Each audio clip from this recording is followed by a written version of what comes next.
Assalamualaikum warahmatullahi wabarakatuh. Perkenalkan, nama saya Epuriana dengan nomor pokok mahasiswa 101204047. Di sini saya akan menjelaskan tentang joint venture, yaitu diajukan untuk memenuhi salah satu tugas evaluasi akhir semester mata kuliah hukum bisnis. Joint venture merupakan suatu pengertian yang luas. Dia tidak saja mencakup suatu kerjasama di mana masing-masing pihak melakukan penyertaan modal atau equity joint venture, tetapi juga bentuk-bentuk kerjasama lainnya yang lebih longgar, kurang permanen sifatnya, serta tidak harus melibatkan partisipasi modal. Yang pertama mengarah pada terbentuknya suatu badan hukum, sedangkan pola yang kedua perwujudannya tampak dalam berbagai bentuk kontrak kerjasama atau kontraktual joint venture. Dalam bidang manajemen kontrak, pembelian lisensi agreement, bantuan teknik dan keahlian, technical assistance and know-how agreement, dan sebagainya. Dengan joint venture, diharapkan dapat menghimpun sinergi dari berbagai pihak, khususnya pihak yang menguasai pasar dan pihak yang menguasai teknologi produksi. Sebenarnya istilah joint venture merupakan suatu gabungan antara dua orang atau perusahaan atau lebih untuk menjalin bisnis kerjasama dengan bentuk kebersamaan ke dalam suatu perusahaan, baik perusahaan yang sudah ada maupun perusahaan yang didirikan.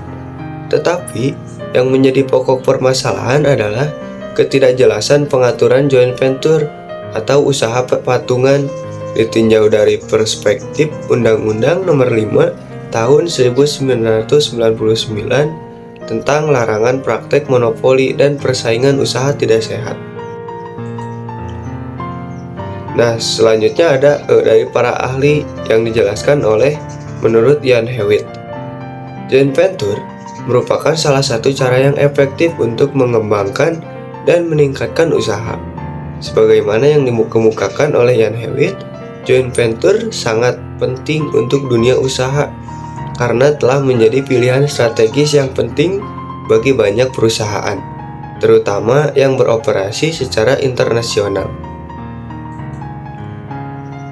Nah, joint venture juga yaitu usaha patungan dalam Undang-Undang Nomor 5 Tahun 1999 termuat dalam pasal 5 ayat 2, tetapi hal tersebut merupakan suatu pengecualian karena dalam pasal 5 ayat 1 dikatakan pelaku usaha dilarang membuat perjanjian dengan pelaku usaha pesaingnya untuk menetapkan harga atas suatu barang dan atau jasa yang harus dibayar oleh konsumen atau pelanggan pada pasar bersangkutan yang sama.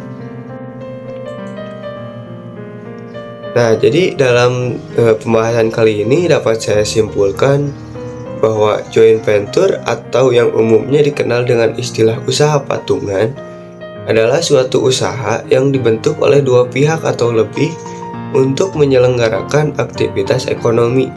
Untuk mendapatkan keuntungan, setiap pihak tersebut sepakat untuk menyetorkan modal, menanggung risiko, dan berbagi keuntungan terlepas kewarganegaraan pelaku usaha. Undang-Undang Nomor 5 Tahun 1999 tidak mengatur secara jelas mengenai yang dimaksud dengan joint venture atau usaha patungan. Dalam Undang-Undang Nomor 5 Tahun 1999 tersebut hanya mengatur sebatas pengecualian terhadap perjanjian penetapan harga yang dilarang, sehingga bila disesuaikan dengan perkembangan berbagai masalah di bidang tersebut, seharusnya Indonesia membentuk undang-undang yang secara khusus mengatur perihal joint venture atau usaha patungan. Di sisi lain, ada juga perselisihan mengenai penggunaan kata joint venture dan usaha patungan, sehingga adanya undang-undang khusus diharapkan dapat memperjelas kebenaran pengertian mengenai joint venture atau usaha patungan itu sendiri. Nah, itu dia penjelasan tentang joint venture dari saya. Wassalamualaikum warahmatullahi wabarakatuh.